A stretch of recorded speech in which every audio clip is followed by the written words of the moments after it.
Hi, my name is Jane Powell. Welcome to Community Connections. Community Connections is a show brought to you by the Greater Kanawha Valley Foundation showcasing community involvement. Today we have a guest from the United Way of Central West Virginia. Hello, Barb Mallory. How are you? I'm great. How are you? Barbara, you have a huge title. Let me see if I can get this all straight. Barbara Mallory, Director of Information and Referral Services of the United Way of Central West Virginia. Yes. Woo! Yes. It's a You mouthful. do a lot. I do. I'm very busy and love it. You do. All right. So tell me what that means. What does the Office of Information and Referral do? We do a lot, and it depends on what time of the year where our main focus is. Okay. Our main focus throughout the year is to take calls from folks that are looking for services and that have no idea where to turn. They can call us. We keep a huge database of services and agencies, and we try to direct them in the right direction to get services that they're looking for. There's a lot of folks that have never asked for help before. So And that number that they call is not 911, but 211. West Virginia 211. We are the partner agency in this area for West Virginia 211. And for folks that aren't familiar with that, we like to call ourselves the 911 of social services. I like it. And what we do is it's a statewide information referral. So you can call 211. That's going to connect you with the call center up in Weirton, West Virginia, that Laudamus Communications so graciously shares with us. And during business hours, the callers will be then transferred to partner agencies in their area because we're more familiar with the agencies that are located close to them. So people in Boone, Clay, Kanawha, Logan, and Putnam County are going to be transferred to my office during the day. And I'm going to be able to point them, hopefully, to someone that's going to be able to meet their needs. And when you talk about needs, obviously not a medical need. That is Right. truly a 911. Truly a 911. But a 211 call would be someone that needs assistance with Utility bills. It could be somebody that has a disability in their home, and maybe somebody's had a stroke and they need a bathroom, you know, some adaptations made. We try to keep a large, different variety of resources available because you never know what somebody's needs going to be. Right. And so we do food banks, we do utility assistance, Christmas assistance. We do, like I say, even wheelchair ramps. There's folks that need wheelchair ramps. There's home improvements for folks that can't afford it. Not every area has those resources. So the first thing that we're going to do is ask the caller what their zip code is. And we use their zip code to determine who's in their area and who can provide the services they need. So again, it's a statewide program. Yes. But you cover 5 counties. Right. I'm responsible for maintaining the resources in those 5 counties. And during the day, I take the calls for those 5 counties. Okay. I do have an AmeriCorps member in my office that helps me greatly. So that's very important. And again, those 5 counties are Boone, Clay, Kanawha, Logan, and Putnam. Correct. Okay. Wow, that's still quite a bit of area to cover. It is, and I try to get out in the community as much as I can. I go to the local regional FRN meetings, which are really beneficial. There's a lot of agencies that come to get And you might want to just remind us what FRN stands Family for. Resource Network. I'm sorry. The Yes. family, and those are held in each county. Is that right? Yes. Yes. Yes, and so that's a good place to find things. I do visit the local Department of Health and Human Resources as much as I can to find out, well, to share information about 211 usually, because they get a lot of calls for assistance and they can't meet all the needs. So we try to be a backup to them to provide folks the right direction to go. And I'm guessing you're not working 24 hours a day. No. But the line is available 24 hours a day? That's the beauty of 211 is if we're not there, they have our database. Right. We all share a database. And they have my information. So Right. they are able to provide that 24 hours a day, 7 days a week, 365 days a year. Do you notice a spike in any time of the year? Does it spike during the holidays, the summer? Is there a pattern to the calls? There is a pattern to the calls. We know when the disconnect notices go out from the utility companies. I see. Or when the truck is in the area actually shutting off services. Yes. We can just track it. A whole neighborhood will call us sometimes, you know, and folks are struggling. There are people that have lost their jobs that have never had to deal with this before. It's a shock to them. you know. And I'll tell you another thing that's happening is we're having a lot of grandparents and great-grandparents call us. They're raising their great-grandchildren or their grandchildren, and they need services. They don't know what to do. They're living on retirement incomes, but a lot more expenses now. Well, and it's something that we've talked about over and over with guests on the show, that the person that needs the service is not what you think of in your mind perhaps as the stereotype Right. person needing social services. Right. It's across the board. It is. And one call stands out to me. This lady, she was around 83 or 84. I can't remember the exact age. She called me and she said, I worked all my life. I've never had any problems. The water company is coming to shut off my water. What do I do? Aww. And that breaks your heart, because this is a hard-working woman who's in her mid-80s that can't pay her bills. And it's not because she's lazy or anything like that. She's struggling. And that's what those agencies are there for. How is 211 funded? 211 is funded through the Department of Health and Human Resources partly, but also by generous donations. We need donations to keep it going.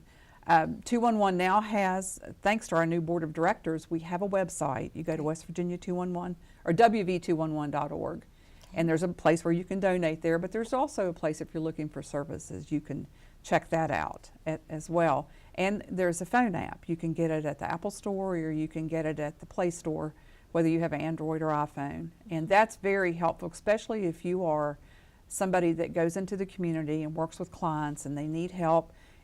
You can pull that right up on your phone and give them some referrals immediately. Right. That's great.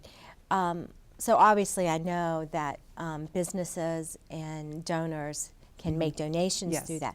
But if they want to learn more about the program, maybe more than they can learn on the website, are you available for that? Absolutely. I do go and speak to folks, and I'd be happy to. We'll even show them how to access the website, show them how it works. The app, I'll be happy to show folks how it works, but I do presentations, yes. Great. And to get the presentation and to get in touch with you, how do they do that? Well, you can call 211 and ask them to transfer you to the Charleston area, or you can call me directly at 304-414-4405. And I think we've put that number on the screen. And that would be for somebody that wants to make a donation or have a presentation at their Yes. office. Yes. Again, if you were wanting services, you would call 211. Right, and or you can still, if you're from one of my 5 counties, you can call me direct. Okay. It's just easier to dial 3 numbers. Well, it's catchy. You remember it that way. True. That's right. So we know 211 is statewide and very important year-round, but you also have something else that you take care of this time of year. Is that right? This is my favorite time of year. I'm a Christmas lady. I love Christmas, and I get to kind of direct the Christmas Bureau, Okay. which a lot of folks are not familiar with it. We are really trying to get that information out to them, though. We have about 30 different agencies and churches that come together in July as a group to determine how the needs of the community are going to be met. And that's 3 counties, Boone, Putnam, and Kanawha. And what we do is we all meet together, determine guidelines, what we're going to require of the applicants. This year it's if they receive food stamps or if the children have medical cards, they're eligible. And if it's somebody that doesn't have either one of those, then we send them to an agency in their area who can determine their needs. Because sometimes people are struggling, but they haven't asked for public assistance. So, you know, we don't want them to fall through the cracks. But we work, all of the toy applications and food applications come through my office. So you're not going to go to Salvation Army and Toys for Tots and Heart and Hand and different places like that and Secret Santa and apply at all of those, because they're all entered into the same database, and we're going to find out that you're going from place to place, and that's not allowed. But if I go through your office and I apply or join the Christmas Bureau, then my information goes out to the 30 organizations. Right. What we do is we enter it into a database that they have access to. They're allowed to go in through there. And what we do is, like somebody would call me, and once again we use zip codes. It's very zip code specific. And so if somebody calls me and says, I need toys for my children, I would ask them their zip code. I would find the toy provider and food provider for their area and tell them where they could go sign up. if they haven't mailed the application to us. Now, we mail applications out. Like everybody that applies this year will receive an application from us next year. And that way they just mail them back to us and we assign them to the proper agencies in their area. So when they register or apply with the Christmas Bureau, then you put them in touch with the organization. The organization does not automatically get in touch with them. No, they don't. What we do is we assign them. Right, okay. And so the organizations, like I say, they have access to our website. They know who we're assigning to them. Right. And if they have questions, then I can pull the application and check things out for them. But we work with Secret Santa, we work with Salvation Army, Toys for Tots, Good Shepherd Mission, Tyler Mountain Cross Lanes Community Services, Heart and Hand in Putnam County and Kanawha County.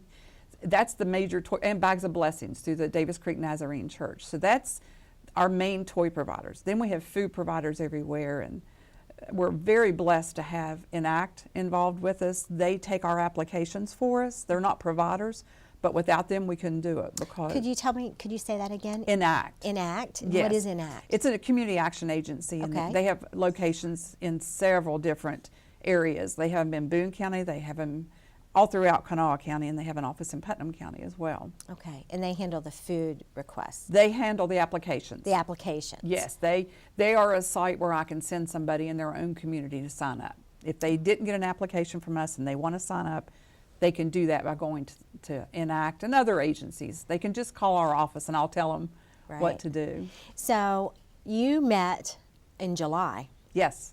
So kind of, and I guess tomorrow, you know, we're in the holiday season Right. now. Santa's here and it's holiday time, turkeys and presents and poinsettias and all that good stuff.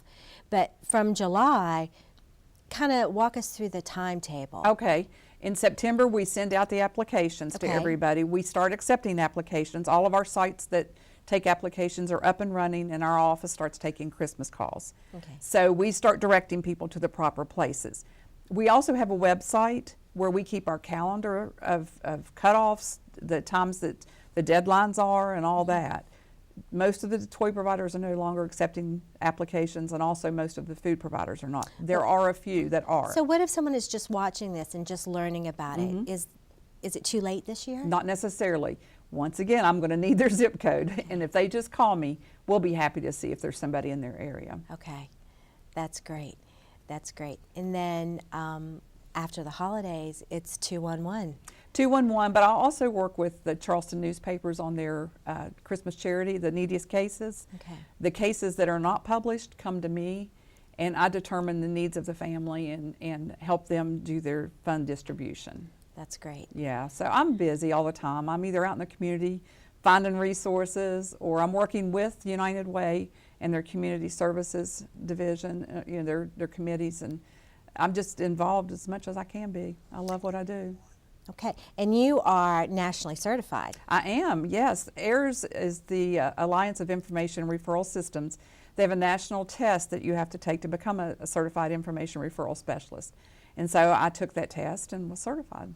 Well, congratulations Thank on that. you. And we are so lucky to have such a great resource in the United Way and with you. So thank you so much for joining us You're today. welcome. Thanks for appreciate having it. me. And thank you guys for tuning in. It's been Community Connections brought to you by the Greater Kanawha Valley Foundation.